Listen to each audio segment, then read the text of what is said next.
Salve María, el podcast católico en español de los Heraldos del Evangelio.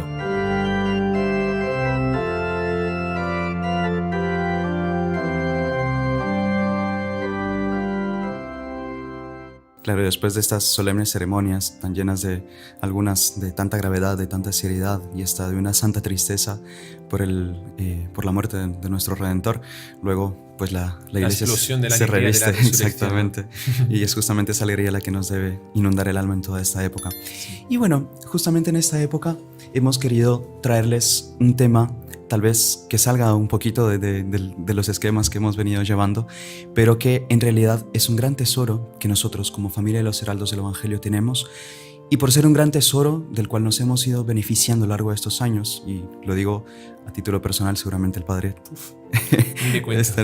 estará de acuerdo con eso, como ustedes son parte de esta misma familia, es obligación nuestra transmitirles este tesoro que nosotros tenemos, y que es la poderosa intercesión de un alma tan perfumada en santidad y que ha revestido su vida de tanta bondad, de tanta dulzura, de tanta abnegación, de tanto sacrificio, y que luego, después de su tránsito, después de su muerte, ha beneficiado a tantas almas con tantísimos milagros y tantas gracias que realmente no podemos dejar de comunicar y transmitir este gran beneficio y este gran tesoro que nosotros tenemos, y que es justamente la vida de doña Lucília Correa de Oliveira, Ribeiro dos Santos Correa de Oliveira, que es justamente la madre de el inspirador de esta obra, el doctor Plinio Correa de Oliveira. Y es que bueno, doña Lucília, hasta el momento no lo hemos dicho Santa Lucília, porque de hecho ella no está canonizada. Entonces yo creo que es lícito preguntarnos por qué entonces nosotros rendir este homenaje o en fin, rendirle tanto agradecimiento y nuestra veneración a ella de esta manera si ella aún no está canonizada. Yo creo que si el padre nos pudiese explicar un poquitito de eso. Claro, sí. Bueno, en primer lugar, claro que la persona cuando es declarada santa por la Iglesia oficialmente, pues evidentemente la Iglesia está reconociendo sus virtudes, ha analizado su vida, todos los, por así decirlo, los minutos de su vida, sus obras, sus ejemplos, su vida, y la persona practicó en grado heroico las virtudes. Y la Iglesia no va a santificar a la persona. La Iglesia va a declarar que es santa. Pero esa persona ya está en el cielo, ¿no? Claro. Recordemos la historia de San Felipe Neri, por ejemplo, ¿no? que hace falta 3 milagros para que la persona sea canonizada, ¿no? Sea declarada santa, reconocida como santa. Y en la época de San Felipe Neri falleció, todo el mundo veía que era un santo súper gracioso también, es el santo de la alegría. Varios hechos históricos lo demuestran. Y hasta después de su muerte era alegre, ¿no? Porque habían conseguido dos milagros y estaban reunidos ahí los cardenales, los obispos, tal, y el tercero no aparece, tal. Y en cierto momento apareció San Felipe Neri y a ellos, ¿no? Y le dijo, oiga, quería decirles a ustedes que canonizado o no, en el cielo estoy, y me voy. Y se fue. O sea, y ahí todo el mundo, milagro. Tercer milagro estaba conseguido. Sí. Pero canonizado o no, en el cielo estoy. Por tanto, nosotros podemos decir algo así también con muchos santos que todavía no están declarados santos, pero que nosotros vemos que son santos. Entonces, canonizados o no, o sea, declarados santos o no, en el cielo pueden estar. Por la vida virtuosa que Por la vida virtuosa, claro. ¿No? Y es lógico también que las personas acudan a su intercesión también para pedirle ciertos favores, porque también usted nos explicaba recientemente que es necesario justamente para que haya una canonización y que exista un milagro, que haya personas que le pidan esos milagros, sí. Exactamente. Si nadie le pide porque no es santo todavía, no va a haber milagros. Exacto. Entonces es natural que haya un movimiento de devoción hacia esas personas, cosa que se ha repetido en la historia con todos los santos. Es decir, cualquier cantidad de personas que le seguían, pedían su intercesión y conseguían sus favores antes de ser canonizados. Exacto. Y a raíz de esos favores que consiguieron, entonces fue que la Iglesia reconoció oficialmente la santidad. Claro que cuando la persona es canonizada, se le rinde un culto público, ¿no? Entonces entra en el martirologio, o sea, en la lista de los santos hay una fiesta, un día especial para ella, que se puede celebrar una misa a ese santo, o sea, a Dios por intermedio de ese santo, es la fiesta de ese santo. En cuanto la persona no es canonizada, no va a haber una misa a esa persona, Claro. pero puede haber una devoción, un culto privado. Es diferente el culto público, que es el oficial de la iglesia, a un culto privado. La persona puede tener un amor, como puede tener un amor por su papá o su Claro. abuelo que falleció, que también era muy bueno, y pedirle algo. ¿Por qué no?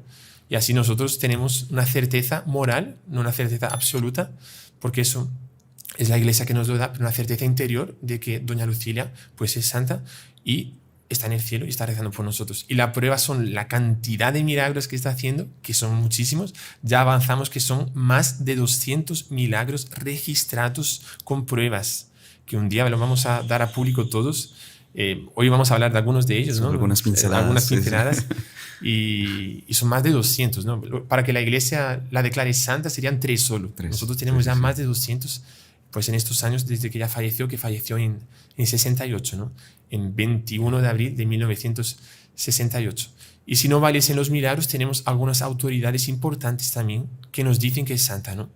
De hecho, aquí tenemos justamente, padre, si me permite citar acá, en el libro justamente que nuestro fundador, Monseñor Juan, escribió sobre la vida de doña Lucilia, que lleva el mismo aquí, ¿no? título. Los que consigan ver, que no estén solo escuchando, pero tenemos aquí este libro aquí. El libro se llama Lucilia. Doña Lucilia. Si alguno pues tiene acceso a nuestra capilla, pues ahí también está a disposición si alguien lo quiere adquirir. Es riquísimo, la verdad es que es súper agradable de lectura, es súper leve. Pero bien, en el prefacio hay un gran teólogo de renombre, súper reconocido, que es el padre Royo Marín, que en su momento dio un prefacio para este libro. Y me atrevo aquí, padre, a simplemente citar un pequeño trecho para nosotros ver cuál es el parecer de este teólogo que leyó este libro y, pues bueno, quiso dar luego su opinión. Y ahí dice, se trata de una auténtica y completísima vida de doña Lucilia, que puede parangonarse con las mejores vidas de santos aparecidas hasta hoy en el mundo entero. Sobre todo, tiene un valor inapreciable la correspondencia epistolar entre ella y sus hijos, porque aquí aparecen varias cartas entre doña Lucilia y el doctor Plinio. Porque él le había preguntado a nuestro fundador, Monseñor Juan, cuando estuvo con él en España, le preguntó, ¿ella no escribió algún libro? Porque cuando ella vio la foto de doña Lucilia, le presentaron y le dijo, él dijo así, qué paz transmite, qué semblante sereno. El padre Royo Marín preguntó si no había escrito ella alguna obra. Y Monseñor Juan le dijo, lo único que tenemos de ella escrito son las cartas que ella le escribía especialmente a su hijo, al doctor Plinio. Y él dijo, muéstremelas porque es en los pequeños detalles que se demuestra la santidad. En una carta escrita a su hijo se puede ver la santidad. Y eso lo está diciendo el padre Royo Marín, que para quien pues conoce un poco la teología sabe que es una de las autoridades máximas en el mundo católico, uno de los mejores teólogos del siglo XX, y es una referencia, ¿no? Y él analizó esto, él colocó la foto de doña Lucilia en su breviario para rezarle, y después cuando él leyó esta obra dijo lo que usted está diciendo, que vamos a continuar. Dice con frecuencia doña Lucilia cosas tan sublimes y de una espiritualidad tan elevada que al lector le embarga una emoción parecida a la que produce la lectura de la inimitable epistolario de Santa Teresa de Jesús. O sea, eso es impresionante. Comparar las cartas de doña Lucilia con doctor Plinio a las cartas de Santa Teresa de Jesús. Si no fuese el padre Royo Marín que lo está diciendo, sería un exagero. Pero lo está diciendo un teólogo de esos. O sea, de mucho impresionante. Peso. Y aquí él mismo se la pregunta, ¿fue doña Lucilia una verdadera santa en toda la extensión de la palabra? O en otra forma, sus virtudes cristianas alcanzaron el grado heroico que se requiere indispensablemente para ser reconocido por la Iglesia con una beatificación y canonización. Responde él mismo. A la vista de los datos rigurosamente históricos que nos ofrece con gran abundancia la biografía que estamos presentando, me atrevo a responder con un sí rotundo y sin la menor vacilación. Eso es impresionante. Es una afirmación bastante categórica para la vida. Le preguntaron al padre Royo Marín, ¿a usted le parece santa esta señora? Él responde con un sí rotundo y sin ningún tipo de vacilación. Ella nació un 22 de abril de 1876. Recordemos que es una época de la Belle Époque, más o menos, y final del siglo XIX. Es una época, por un lado, muy interesante porque hubo muchas santas, ¿no? Recordemos que más o menos de esa época Santa Teresita del Niño Jesús, también Santa Teresa de los Andes, creo que de esa época, nos contaba su hijo, ¿no? El doctor Plinio, que cuando era pequeña, tendría unos 5 años de edad más o menos, un día unos familiares, no tanto familiares, sino eran también como que amigos de los familiares, ella no sabía de nada, era muy pequeña, la llevaron a una casa, estaban todos en una especie de un evento en una casa y en cierto momento se reunieron en una sala y tristemente, es triste decir eso, pero esos amigos no eran católicos, ¿no? Y comenzó una sesión espírita. Espiritista, sí, bueno, no sé cómo se dice exactamente en español. Y había un medium de esas personas que se queda ahí comunicándose con el demonio y realmente obtiene las respuestas del demonio, ¿no? La gente le pregunta cosas, ¿qué va a ser de mi futuro, mi trabajo, mi familia, no sé qué? Y el demonio responde. Siempre va a responder la mentira porque él es el padre de la mentira, dice nuestro Señor en el Evangelio, ¿no? Pero responde algo. Y siempre tenía contacto con el demonio. Ellos estaban en una sala, doña Lucía estaba en otra sala un poco apartada, pero que daba comunicación por una puerta. Y comienzan a rezarle, entre comillas, ¿no? al medium que hablaba por el demonio.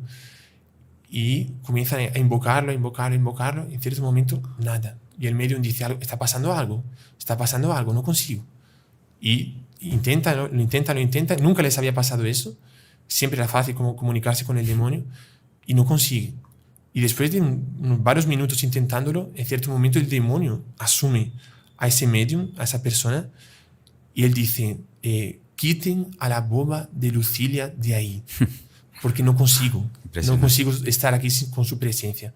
Claro, el demonio dijo boba a Lucilia, que era una niña de 5 años, claro. No era boba ni mucho menos. Pero en el fondo le tenía miedo.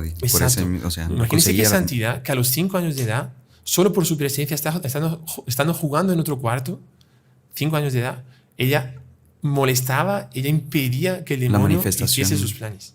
Qué impresionante. Impresionante. O sea, muestra cómo que tenía una inocencia ya desde que era pequeña, pues súper fuerte, ¿no? Súper impresionante y mucha santidad ya.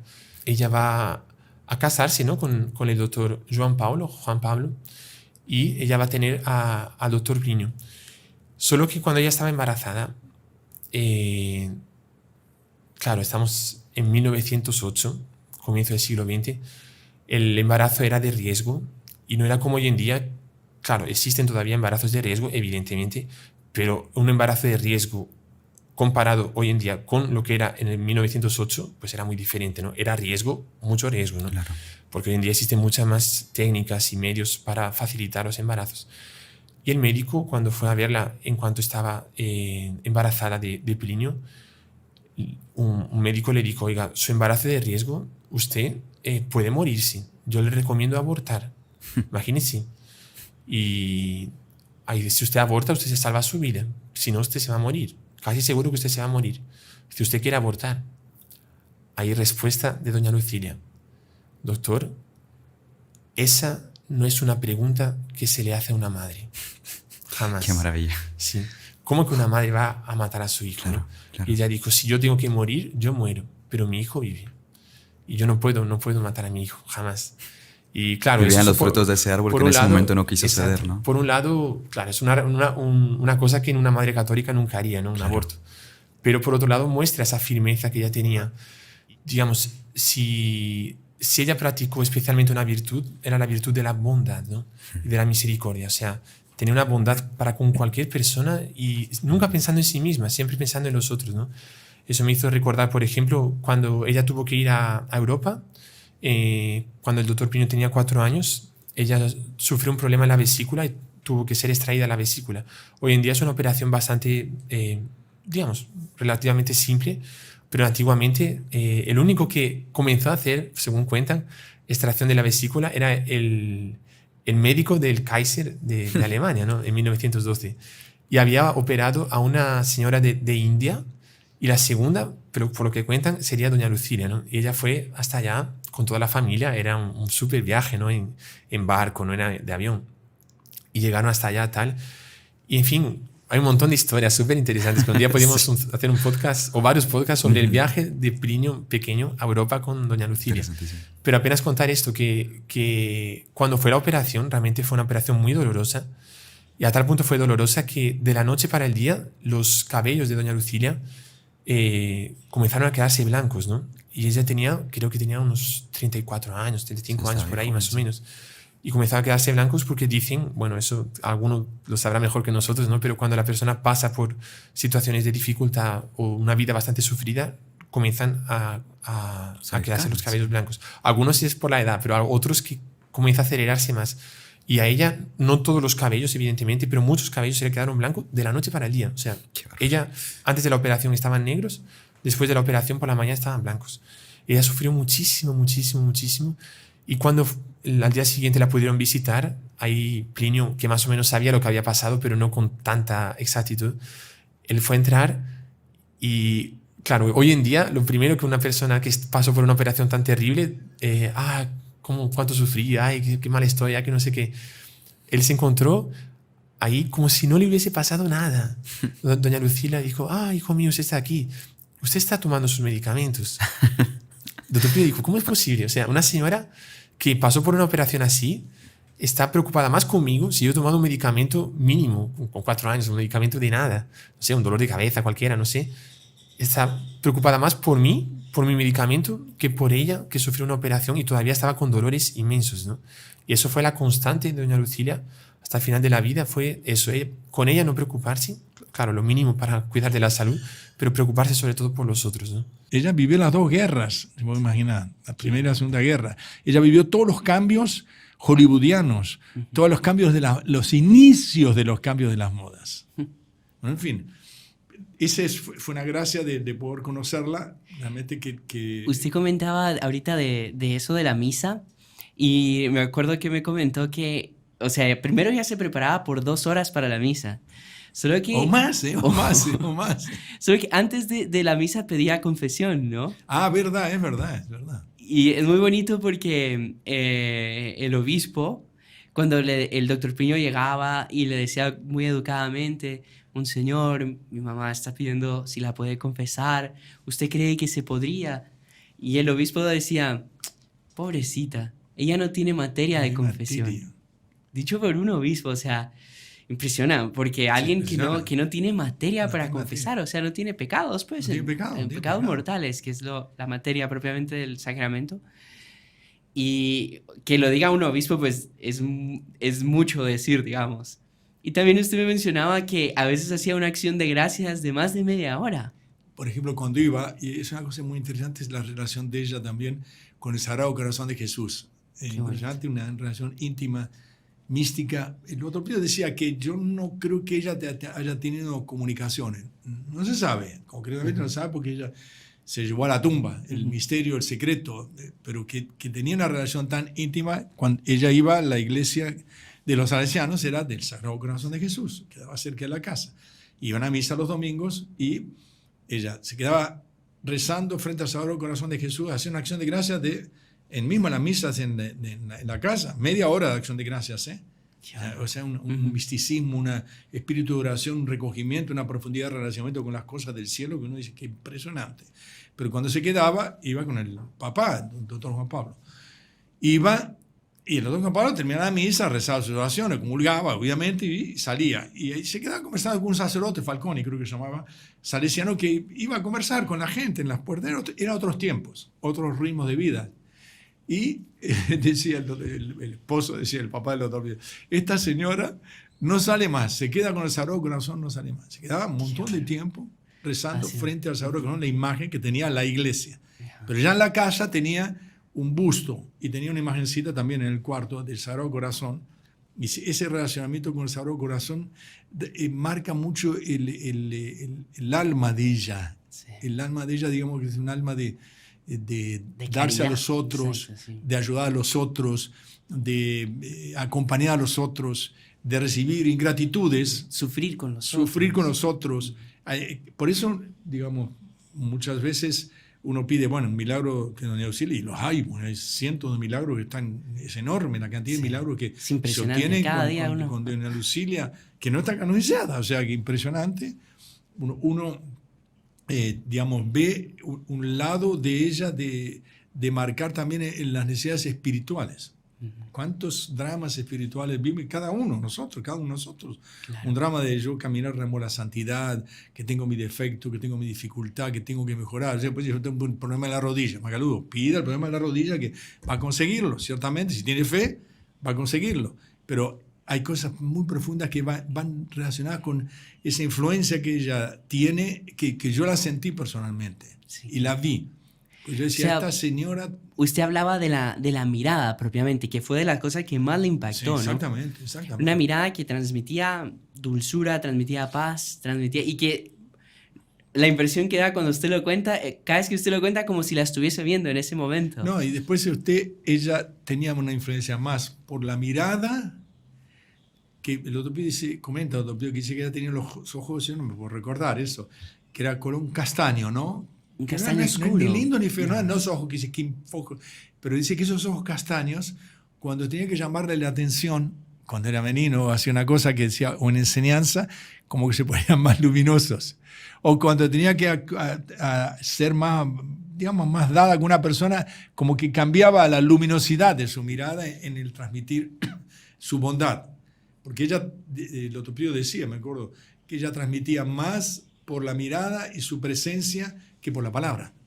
Porque ella era una mujer que, por ejemplo, contaba historias, el otro pibe siempre cuenta, con una contadora de historias, ella era lectora de historias, pero historias y cuentos. Ajá. Y cuando eran niños, contaba los cuentos. Gato con Bota, qué tiempo diferentes, hermano, qué tiempo. El Gato con Bota, Los que la Tres Cenicienta, Mosqueteros. que los mosqueteros, y Ajá. qué sé yo qué más.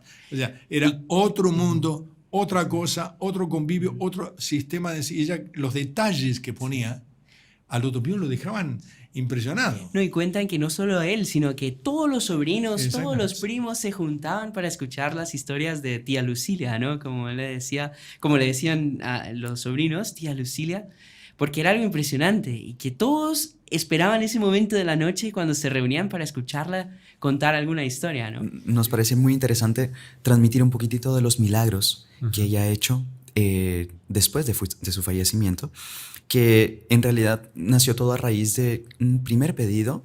Vale la pena aquí ponderar y de reconocer que quien dio a conocer y como que nos abrió los ojos de verdad para esa santidad de doña Lucilia, que era tan discreta que pues evidentemente Claro. no tenía como que... No llamaba la atención, ¿no? Exactamente, nunca llamaba la atención.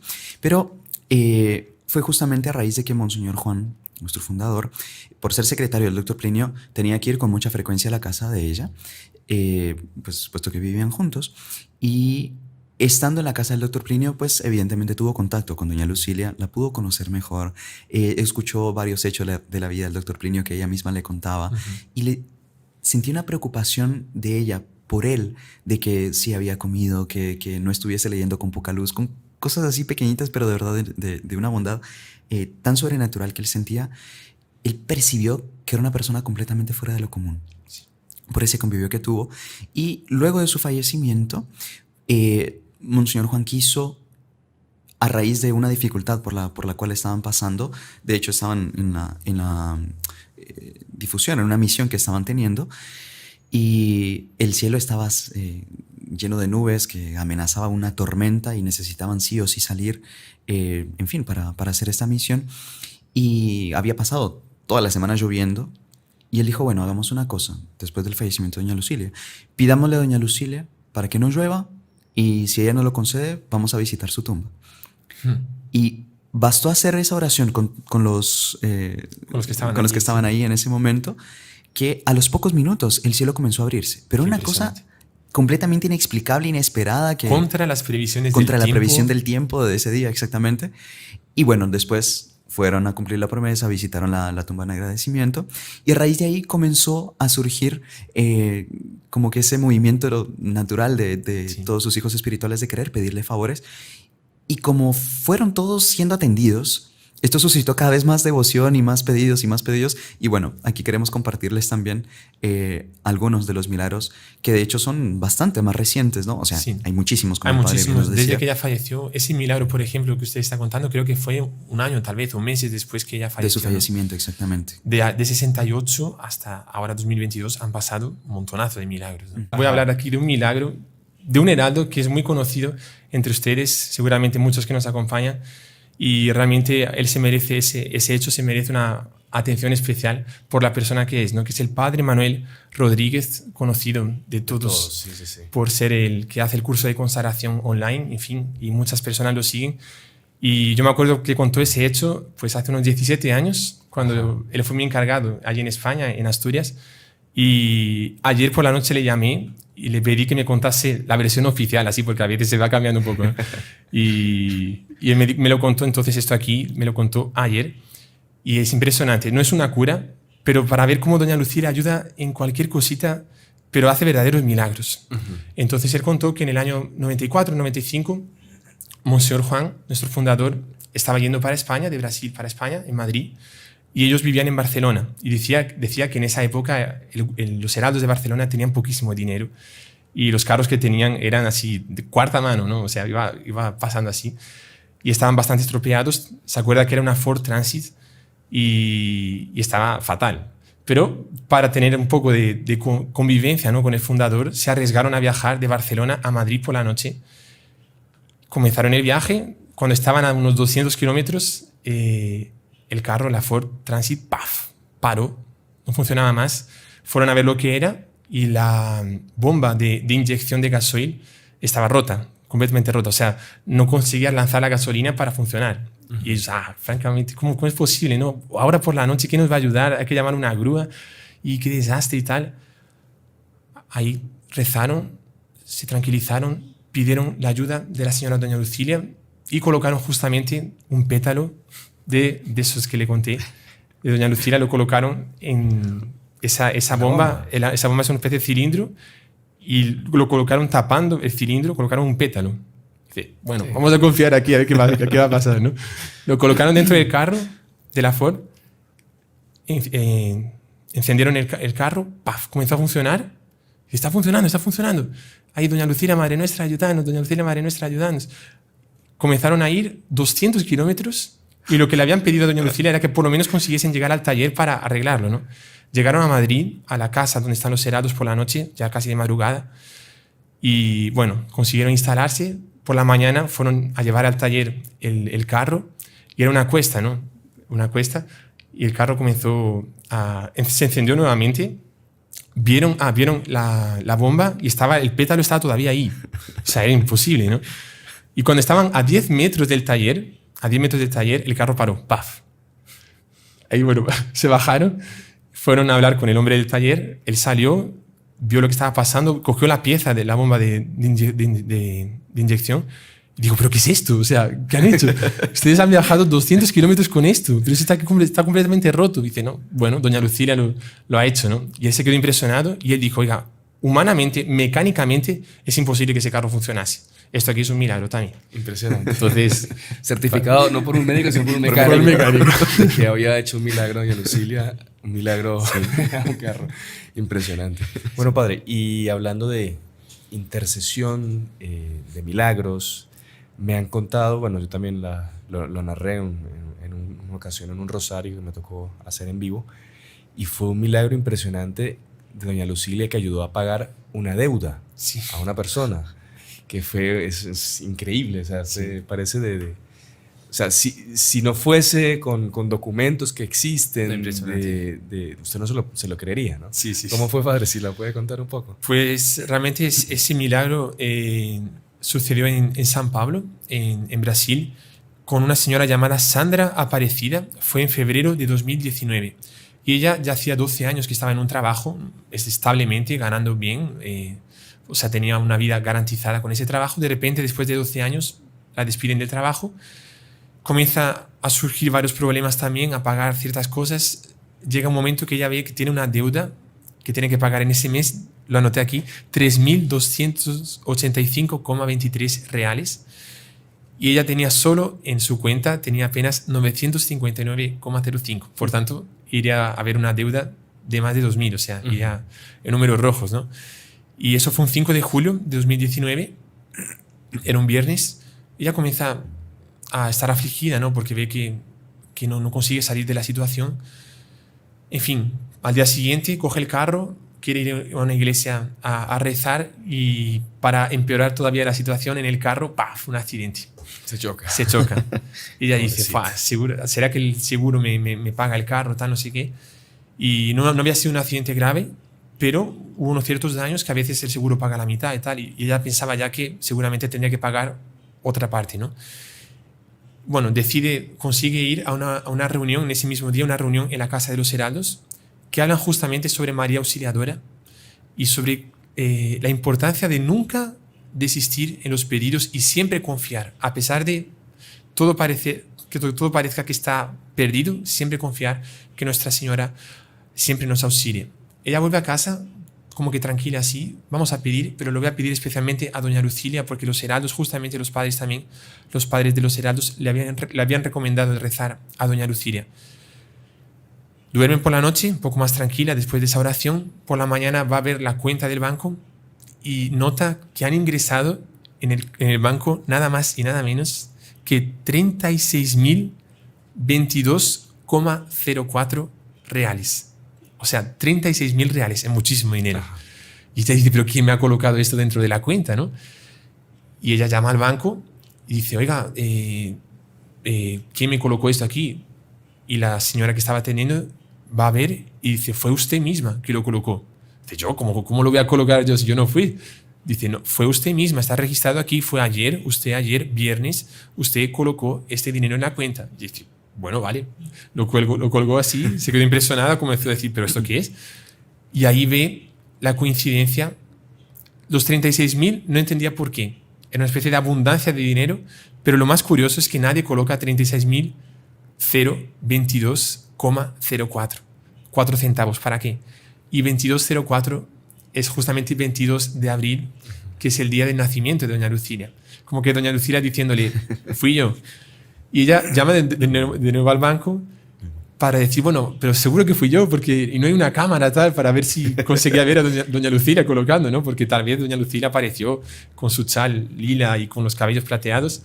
Y la señora del banco se enojó y dije, pero ya le dije que fue usted, pero ¿qué me está diciendo? No sé qué. Dice, fue usted. Ay, bueno, pues vale, pues fui yo. Y pudo pagar la deuda. Y se quedó impresionada porque no había sido ella. Y alguien se lo colocó con ese 2204, fue doña Lucilia. Y por la tarde le llama de la empresa de seguros diciendo que el carro fue pérdida total y la empresa de seguros cubría completamente los gastos. O sea, no tuvo que pagar absolutamente nada. Y para coincidir más todavía las cosas, el viernes, ese 5 de julio, era primer viernes de mes, que era la devoción del Sagrado Corazón de Jesús, que era la que más tenía doña Lucilia, que se relaciona con lo que hemos dicho aquí antes, ¿no? Qué interesante. Entonces realmente un milagrazo así impresionante. Para los que tengan deudas... Yo tengo varias deudas. Así que pues entonces, voy a empezar la novena. Pidan a doña Lucilia, que realmente ayuda muchísimo. Ahora, padre, también hay muchos casos de cosas que se pierden, personas que, bueno, con los documentos principalmente. Sí. Me acuerdo que hay varios hechos increíbles también. Yo tengo uno, pero creo que el hermano Gerardo quería contar otro también. Sí. Es que hay muchos, la verdad. Hay muchos. Para los que padecemos de pérdida de objetos con frecuencia, ¿no? Yo creo que es un gran consuelo para nosotros, ¿no? tener a doña Lucilia. Bueno, concretamente fue en São Paulo. Don Antonio Bueno López se llama. Y él contó que fue a dejar a su hijo a la estación del metro y iba conduciendo a su hijo y, claro, en cierto momento, como él se iba a dejar, tuvo que salir del vehículo para tomar el volante, solo que cuando salió del carro se le cayó la cartera y no percibió y solo se dio cuenta cuando ya estaba llegando a la casa. Y ahí, bueno, seguramente fue en tal momento, así, así. Entonces fue al lugar para ver si todavía la encontraba y nada. Bueno, ahí la preocupación. Usted imagínese, ya saben el lío que es perder la cartera con todos los documentos, aparte del dinero que pudo haber tenido, etcétera, etcétera. Bueno, la cuestión es que él iba a ir en breve a un congreso de cooperadores de los heraldos. Y él, en fin, estando en la iglesia ya para comenzar el congreso, él rezó y pidió a doña Lucilia que le ayudase. Y también porque él no quería desaprovechar las gracias que iban a ser concedidas en ese congreso, etc. Entonces, para no tener la cabeza en eso, le confiaba el caso a doña Lucilia para que ella lo encontrase de cualquier manera. Y bueno, y ya con esta oración ya más tranquilo, pasó el congreso. El jueves de esa semana que él había hecho la oración, sábado o domingo, si mal no recuerdo, de repente le llama a su sobrina y le dicen, mira tío, es que me están llamando de la oficina de correos porque al parecer han encontrado algo que te pertenece. Y será posible, ¿no? Porque al parecer la jefa de la oficina había, en fin, con todas las averiguaciones que había hecho, solo había dado con el hermano del señor. Y por eso fue que lo contactó a él y la hija pues le llamó para darle el aviso, ¿no? La cuestión es que cuando el señor se puso en contacto, cuando el propietario ya se puso en contacto con la jefa de correos, ella le dice, mire, solo quiero decirle algo. Aquí llegan 2.000 objetos perdidos al día. Imagínese. Y es imposible... La ciudad de San Pablo, ¿no? Sí, Que son imagínense lo que es la ciudad de 20 San Pablo. millones. Sí. Y es imposible que nosotros llamemos a cada uno para decir qué fue lo que se perdió. Y... Bueno, eso cuando ya devuelven algo. Cuando ya, devuelven, eso exacto. ya es un milagro que hayan entregado eso en los objetos perdidos. Cuando Exacto, devuelven algo, sí. exactamente. Bueno, y ahí dice, y yo solo le llamé, dice, porque cuando abrí su cartera, vi la foto de una señora, un poco mayor, y pensé, ¿será que es la mamá? No creo. Ahí vi el reverso, y por la fecha de nacimiento, yo vi, no, seguramente será la abuelita, ¿no? Pero cuando yo la vi, me inspiró tanta paz, yo sentí tanta bondad en ella, y le digo, yo acababa de perder a mi madre. Impresionante. Y de ver la foto de esta señora, quedé tan consolada que dije, no, este caso yo lo tengo que resolver. Qué impresionante. Y Qué ahí fue entonces que llamó y consiguió entrar Se en contacto personó con la ella el señora. caso y le solucionó. Exactamente. Qué lindo. ¿Sabe qué? Perdón. Hay otro caso en Río de Janeiro, estamos aquí en Brasil nuevamente, y fue un caso similar, pero era una señora pues que era muy descuidada con sus cosas, era un desastre, se atrasaba en las reuniones, perdía las cosas, perdía el celular, perdía. Pero un día ella perdió sus documentos también, tarjetas, la cédula, los documentos de identidad, la cartera con dinero, y ay, se le perdió ahí en Río de Janeiro, imagínense. Y a las tantas le llama un señor, después de, ya le había pedido a doña Lucilia, ¿no? Que también le ayudara a encontrar esa cartera porque la necesitaba, era un lío sacar los documentos nuevamente y tenía bastante dinero para pagar unas cosas. Y le llama un día después un señor, mire, doña fulana, fíjese que me encontré esta cartera en la calle y pues yo se la quiero devolver porque pues, yo soy una persona honesta, a mí no me gusta quedarme con las cosas de los otros, usted puede estar necesitando ese dinero. Entonces, si usted quiere venir a buscarla, yo voy a estar aquí en mi casa mañana hasta las 10 de la mañana, mi dirección es tal. Entonces, a las 10 de la mañana, por favor, puntual, que yo tengo que salir a trabajar. Y la señora, uy, impresionante, anotó la dirección, no tengo que ir, o sea, increíble. Ahí la señora fue a ver y la dirección era en un barrio muy peligroso, en Río de Janeiro, en medio de una favela. Y dijo, no, esto va a ser un secuestro, por Dios, ya seguro me tienen agarrada acá. Ay, pero bueno, vamos, no, mañana voy a ir igual, confiando en doña Lucilia, voy a ir igual. La cosa es que la señora se levanta tarde y pierde el horario, porque la señora era un desastre, ¿no? Y agarra el bus y no sé qué, y llega al lugar y muerta de miedo y le rezaba a doña Lucilia que por favor que el hombre pues tuviera pena de ella, que primero que todo que no la asaltara, que no fuera un secuestro y que el señor pues la esperara para entregar los documentos. Claro, habían quedado a las 10 y eran casi las 12 y la señora iba ahí buscando la dirección que le había dado este hombre. La cosa es que llega al lugar, toca el timbre, ya pensando que no iba a haber nadie, bueno, ya estamos aquí, tocamos el timbre y sale el señor todo bravo.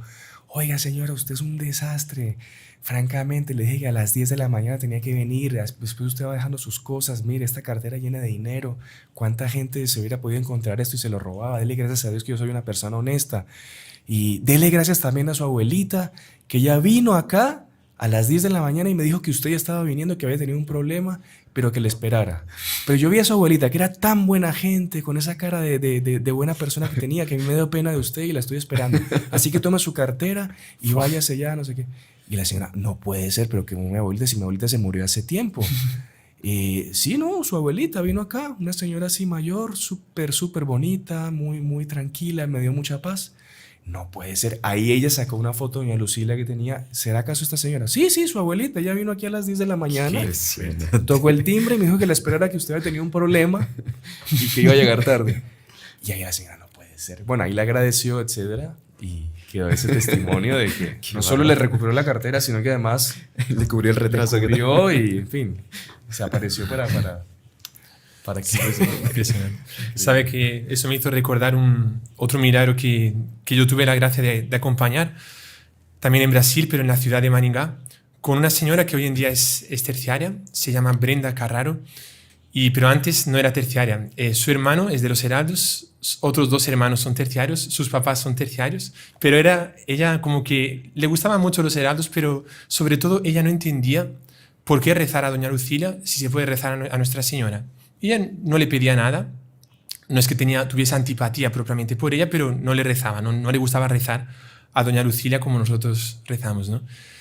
Y un día ella es mamá de 2 mellizos y quedó embarazada. Ella creía que era una niña, un bebé, pero en fin, agradeció mucho, ya le había pensado un nombre, sería llamar Mariana, y fue a hacer unos exámenes. Y el médico se quedó un poco preocupado. Le dijo, oiga, en el examen de ultrasonido, no se escucha el corazón del bebé. Entonces, un poco preocupante tal, pero vuelvo aquí después de algunos días para hacer otros exámenes y lo vemos. Y ella comenzó a quedarse súper preocupada. No le rezó a Doña Lucía, porque no tenía devoción a Doña Lucía. Y ella fue para hacer los exámenes y en ese ínterin, en ese entretiempo, realmente ella tuvo un sangramiento. Ella sintió que había perdido el bebé, ¿no? Inclusive lo enterró con el marido, como si fuese realmente un pequeñísimo, ¿no? Más en fin. Y fue a la consulta, hizo el examen, el ultrasonido, y el médico le dijo, realmente usted no tiene ya el bebé, usted está tan limpia que puede embarazar de nuevo porque no tiene nada, ¿no? Y ella, claro, se quedó súper triste porque realmente vio que ese sangramiento era la pérdida del bebé. Salió de la clínica en la calle, llamó a su marido, pidió para que la recogiese. Y ella estaba súper triste, llorando. Y no había nadie en la calle. Ella observó, no había nadie. Y ella, en esa soledad, sin nadie, comienza a mirar una placa así. Y ella se había dado cuenta que no había nadie. Y de repente le tocan en el hombro. Ella mira para atrás y ve a una señora mayor. Y la señora mayor, con toda la bondad, le pregunta, ¿usted necesita de algo? Y ella dice, no, yo no necesito nada, estoy bien. Pero estaba llorando, ¿no? No se paraba de llorar. Y ella le pregunta, esa señora Brenda le pregunta a esta señora que apareció, ¿y usted necesita de algo? No, yo también estoy bien, tal. Y la señora Brenda le dice, bueno, yo estoy esperando a mi marido que viene aquí, tal. Y en ese poco tiempo llegó el marido, entró, bueno, pues buenas tardes, tal. Y ella le dijo, qué bien que todo se ha solucionado, todo ha salido bien. Se quedó así. Eso se lo dijo esa señora misteriosa, ¿no? Entró en el carro, le comentó con su marido, consiguieron ver a la señora, la única que había en la calle, que estaba desierta. Después avanzaron un poco más, de repente la señora desapareció. Y digo, qué raro, pero esa señora me transmitió tanta paz. Me dijo que estaba todo solucionado ya. ¿Qué habrá sido, no? Y comenzó a pensar, y que ¿será que fue Nuestra Señora, que la Virgen María que apareció? Pero la Virgen María nos aparece como anciana, ¿no? Y ella tenía mucha devoción a Santa Celia y pidió para ver una foto de Santa Celia y dijo, no es Santa Celia, ¿no? Y la cuñada, que también es terciaria porque es casada con el marido, con el hermano de esa señora, le dijo, ¿no habrá sido doña Lucía? Muéstreme la foto. Ahí le mostró la foto de doña Lucía. Ahí se quedó impresionada y dijo, fue ella. Ella apareció y dice, ustedes no saben qué paz ella me transmitió. Yo estaba en un momento tan afligida y ella me transmitió tanta paz y me dijo que todo estaba solucionado. Y lo más impresionante es que yo no tenía devoción a ella, yo no le recé, pero ella, a pesar de que yo no tenía devoción, ella vino en mi auxilio y me ayudó en ese momento. Y hoy en día ella consiguió tener otra hija y la llamó Antonella Lucilia. Le colocó el nombre de Lucilia en hecho. Y ella es súper devota ahora de doña Lucilia. Como que doña Lucilia ayuda a quien tiene devoción a ella y a quien no importa. Lo que importa es ayudar, ¿no? Queríamos presentar a la señora Glendy Tejero, que ella es de aquí de México, del país de México, pero de la zona de Mérida, en Yucatán, y que ha sido pues beneficiaria de este grandísimo milagro con su hijo Luisito. Señora Glendy, salve María, bienvenida a nuestro programa. Salve María, buenas noches. Muchas gracias, estoy muy emocionada por poder compartir con ustedes este milagro que recibimos por parte de la intercesión de doña Lucilia. Claro que sí. El día de hoy, con todo el amor del mundo, tengo a mi niño y quiero pues transmitir todo esto que nosotros pasamos como familia, que fue pues muy duro. De repente un día, Luisito no se mueve, amanece una mañana, tenía él 3 años y no se podía mover. No se podía mover porque parecía un gusanito, no se podía incorporar, se arrastraba como un gusanito y pues yo dije, ahí no es, hay algo mal, ¿no? Pues rápidamente nos fuimos al doctor, al pediatra, lo checaron, me dijeron que pues él no, yo no lo puedo ver, me dijo, esto es un especialista y esto se necesita algo pues más especial porque el niño tiene artritis. Me dijeron que Luisito tenía artritis idiopática juvenil. Entonces, pues mi mayor temor en ese momento era que Luisito pues no va a caminar y no va a hacer la vida como normalmente, ¿no? A raíz de esto, Luisito empieza a recibir un tratamiento que con un medicamento que se llama Metrotexate, es equivalente a una quimioterapia, se lo ponían cada semana. Y resulta que este medicamento le baja las defensas completamente. Para diciembre del 2022, del año pasado, pues a Luisito le detectan como una sinusitis. Usted lo ve como que se empezó a hinchar su carita, ¿no? Le veía raro ahí algo, pero pues estaba bien, todavía no tenía fiebre, no tenía nada. Me lo llevé con el neumólogo y él me dijo, no, pues es una sinusitis, porque pues se veía, le hicieron placas y todo, y eso es lo que salió. A los 2 días, pues él entra, empieza el 25 de diciembre, me noté que tenía el paladar con una bola negra, unos puntos negros. Entonces, esos puntos negros era uno nada más. Luego otro chiquitito y a las horas gigante y más, y eso se le llenaba la boca. Entonces, pues dije ya la calentura y se le empezó a inflamar la cara y me fui al médico, ¿no? Pues fue el 26 de diciembre y llego y me dicen que pues estaba muy mal y que eso era algo muy peligroso, que era un hongo. Era un hongo, se llama mucormicosis. Mucormicosis que se conoce, yo estuve leyendo un poco, se conoce como hongo negro también, hongo negro, popularmente, que es algo mortal, fatal. Así es. Entonces llego ahí y en cuestión de horas, es impresionante que en cuestión de horas la cara de mi hijo se desfiguró, quedó hinchada completamente, parecía pues un boxeador cuando está terminando, ¿no? Cuando perdió. Cuando perdió, exacto. Y Luisito estaba así y entonces pues el doctor pues fue muy claro conmigo y me dijo pues que el niño pues estaba muy mal, que era el hongo negro, que esto era algo peligroso y pues que se iba a morir y que no le daban más días de vida, que a lo mucho 3 días. 3 días de vida. 3 días de vida. Mi preocupación era si en horas se hinchó la cara y le salió un montón en la boca, ¿cuánto tiempo, cuántos minutos va a llegar al cerebro? Wow. Qué bárbaro. Y una pregunta, ¿usted ya en ese momento había escuchado hablar de doña Lucilia o todavía no? No. Todavía no. Doña Lucilia entra en mi vida. Ajá. Pues mi mamá, yo hice mi consagración. Con el padre Manuel Rodríguez. Sí, así es. Entonces le pasé a mi mamá, mira, es para que hagas tu consagración. Hace mi mamá su consagración y ella está muy pendiente del canal de los heraldos, de todo. Y entonces es ahí donde mi mamá ve los videos. Sí, los podcasts, las charlas, sí. Y entonces mi mamá me dijo, oye Glenn, me dijo, hay una señora que está haciendo unos milagros, pero yo no entendí porque mi mamá me dijo que les da dinero por esta situación en la que yo estaba pasando. Gastamos hasta lo que no teníamos. Claro. Pasa que se hicieron varios programas sobre milagros de doña Lucilia. Económicos. Y varios eran de un tema económico, pero que son impresionantes. Sí, pues mi mamá me dijo, pídele a ella, pero yo no entendí. O sea, yo entendí como que no sé por qué mi mente pensó que esta señora la podía ver en el centro y me iba a dar dinero. Yo le dije, pues es que hay que ir a verla, le dije, porque necesito dinero.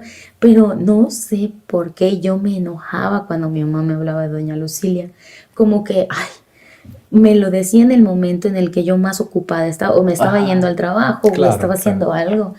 Y mi mamá buscaba en el momento más inoportuno y me lo decía, y hasta cierto punto, siento que me enojaba.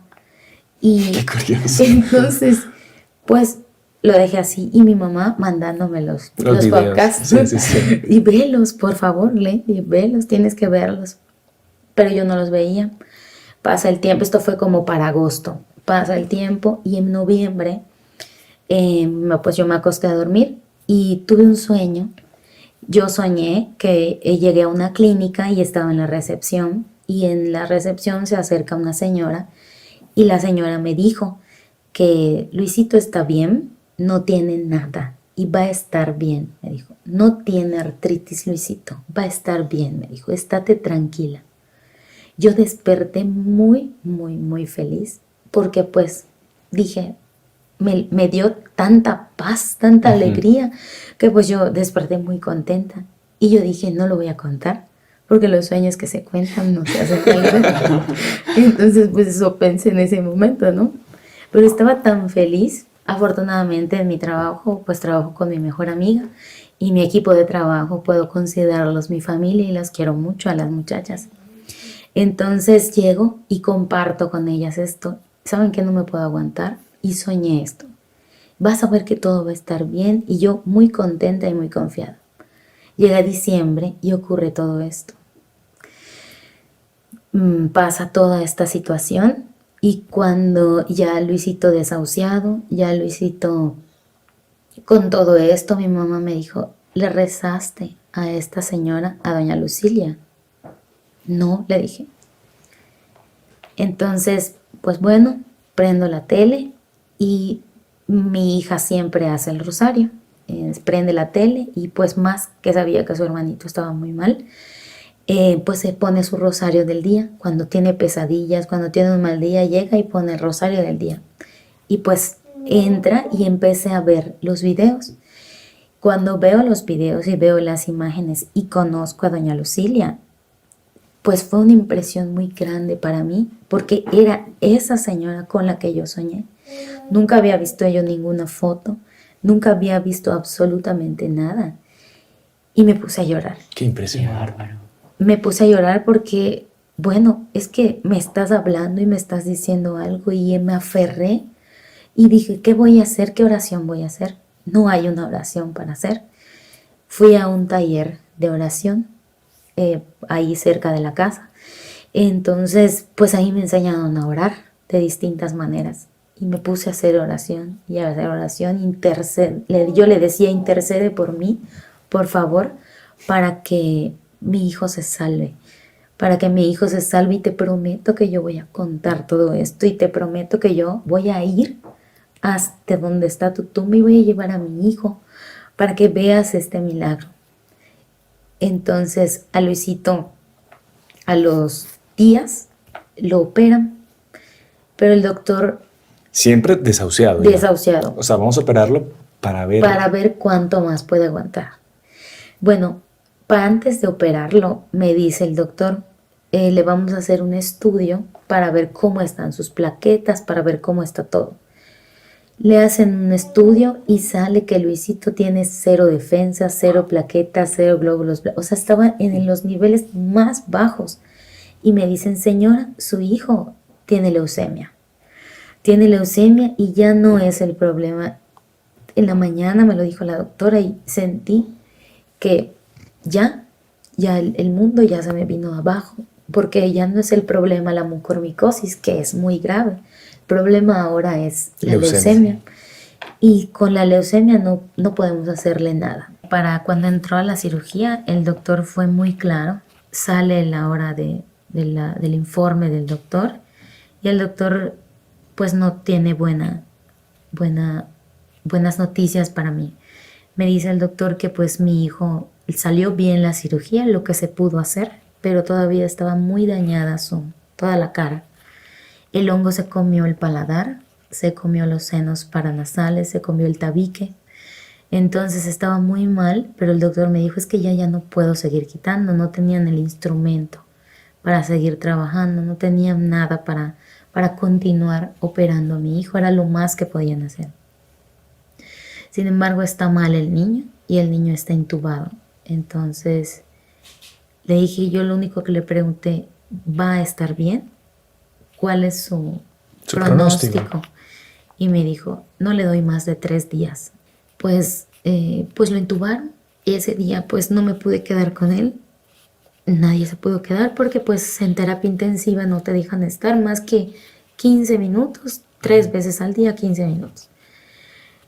Pues ese día me dijo el doctor, ya es la hora de la visita, puedes pasar y ve al niño. Pues entro y lo más horrible de mi vida, ver a mi hijo con miles de pantallas, miles de cables. Le tenían puesto como un casco, el tubo de donde le daban respiración. Le tenían puesto como un casco donde le ponían el oxígeno. La sangre le hacían transfusiones. Un panorama espantoso. Y la doctora me dijo, ¿no? Me dice, no llega el día de mañana. Qué bárbaro. De la forma más inhumana que puede existir, me dijeron que se va a morir mi hijo. Y yo salía llorando, devastada de ahí. Le pedí, por favor, que si me puedo despedir de mi hijo. Y me dijo que sí. Bajaron el borde de la cama, lo bajaron, le quitaron el como casco que traía él, aparte que estaba entubado, y lo abracé. Me quité el cubrebocas y lo abracé. Es mi hijo.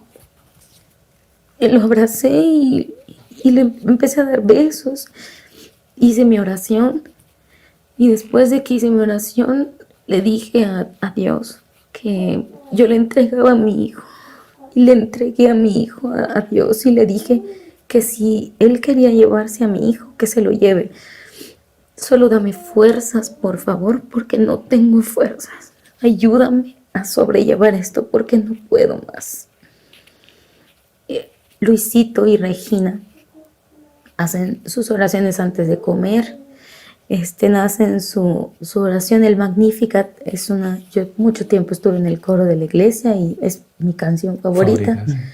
Y entonces se la enseñé a mis hijos y esa es la canción de la hora de dormir. Entonces yo estaba cantando esa canción y la canté llorando a mares. La canté y le dije, hijito, si Jesús viene por ti y mamita María viene por ti, te van a llevar mi vida, ve, yo voy a estar bien, solamente, por favor, le vamos a pedir a Diosito ahorita que me dé fuerzas, hijo, le dije. Me puse a cantar y mi hijo se sienta y se empieza a mover. O sea, perdón, él estaba completamente acostado. Y cuando usted empieza a rezar, a cantar con él, él se sienta. Se empieza a mover despierta. Y se despierta mi hijo con un tubo en la garganta. Y se empieza a mover y la doctora me dijo, no te vayas, me dijo, pero salte y espérame en la puerta. Y en la puerta estaba mi esposo. Y le dije, es que no sé qué pasa. Le dije, se está moviendo Luisito. Le dije, y yo dije, le estará dando un ataque, le estará pasando algo.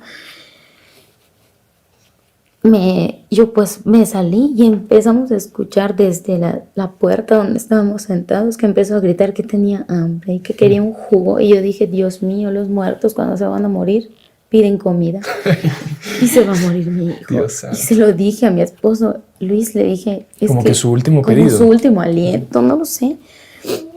Y pues me dice, pues vamos a ver qué nos dice la doctora. Entonces despertó Luisito y me dijeron que pues me tenía que ir, ¿no? Que yo le comprara lo que estaba pidiendo, un jugo y un flan. No quiso comer el flan, pero sí se tomó el jugo. Después, en la tarde, me hablan por teléfono y me dicen, señora, su hijo va a salir de terapia intensiva. Y yo, ¿cómo puede ser posible que me acabas de decir que mi hijo se va a morir? Que no hay esperanzas con mi hijo y me hablas ahorita y me dices que ya salió de terapia intensiva. Es que ya no es necesario que esté aquí, puede respirar por él solito, puede estar respirando, puede estar bien en otros cuidados, lo van a pasar a un cuarto aislado y se lo van a llevar de aquí.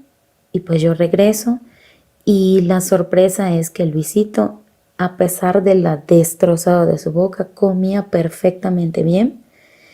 Cuando yo llego, me da el doctor los resultados de la aspirado de la médula ósea y sale que Luisito no tiene leucemia. Luisito estaba recuperando sus glóbulos, sus plaquetas, absolutamente todo. Y me dicen los doctores que pues estaba mejorando. Y yo pensé que me estaba volviendo loca. Porque digo, ¿cómo puede ser posible que jueguen así con mi cerebro? ¿Qué está pasando esto? ¿Será que me lo están diciendo para que yo me quede tranquila? Pero no puede ser porque lo estoy viendo sentado. Entonces, pues Luis empieza a comer, me lo trasladan a otro cuarto y me dicen, siempre está muy grave. Siempre está muy grave, pero ya no podemos hacer nada más por él acá. Ya no podemos hacer nada más por él acá y se tiene que ir a la Ciudad de México porque ahí hay especialistas y hay un tercer nivel. En cuanto a operaciones, necesitaba él una cirugía microscópica. Cuando Luisito sale de la ciudad de Mérida para la Ciudad de México, cuando Luisito sale de terapia intensiva, para mí, en ese momento, para mí, para mi familia, para los doctores, en ese momento, el milagro había ocurrido. Claro. Sentí que a través de la intercesión de doña Lucilia, mi hijo está aquí, está ahora conmigo. Y para mí, mi hijo pues es un milagro. Es un milagro caminando. Así y es. Diario. Exactamente, diario. Su artritis ha mejorado muchísimo. La artritis es consecuencia, ¿no? de un problema que le detectaron aquí en la Ciudad de México, que Luisito está mal del sistema inmunológico. Entonces, a raíz de este problema de inmunológico es que le ha dado la artritis, pero es algo que va a superar Luisito, que hay un buen pronóstico para él. Ha sido todo muy, muy bonito. Aquí en la Ciudad de México lo operaron 2 veces. De esas 2 veces, cuando llegamos, lo mismo. Los doctores con un mejor tacto. Y pues fue muy complicado porque pues la primera cirugía le quitaron otra vez parte del paladar, pero la siguiente cirugía le quitaron el paladar. No tiene paladar Luisito. Le quitaron el tabique. Luisito no tiene tabique. Le quitaron 2 senos paranasales. Y fue ese día que la doctora me dijo que Luisito estaba fuera de peligro. Qué impresionante. Fue para mí lo máximo, porque toda mi familia, todos mis amigos, gente que no conozco, que estábamos pidiendo por mi hijo. Y mi hijo está aquí. Yo cuando los contacté, pues yo tengo todos los documentos porque pues es que pues esto me pasó. Claro. Y yo quiero que pues lo sepa toda la gente, que sepan que fue la intercesión de doña Lucilia, porque así como estaba despedazada y le pedí la intercesión para mi hijo, pues así yo voy feliz. Vengo aquí a contar esto que está pasando, esto que me pasó y tengo los documentos, claro. Todo el archivo clínico de mi hijo, donde está que no tenía defensas, donde todos, si leen todas las hojas, van a ustedes a ver allá que pronóstico reservado a evolución, que no había evolución. Entonces, pues eso fue muy duro y nunca pues perdí la fe y doña Lucilia, pues esto lo tiene que saber la gente. ¿Qué le diría a una persona que está viendo este programa, que está pasando por alguna dificultad de cualquier tipo? Y bueno, y que todavía está desconfiado si le pido a doña Lucilia, si no será, porque es que ella no es santa. ¿Y usted qué le puede decir a una persona así? Pues bueno, yo lo que les diría es que primero que nada tengan fe y le entreguen, que se desprendan de todo ese dolor, que se desprendan de todo lo que esté pasando y que se lo entreguen y se lo den en sus manos a Dios.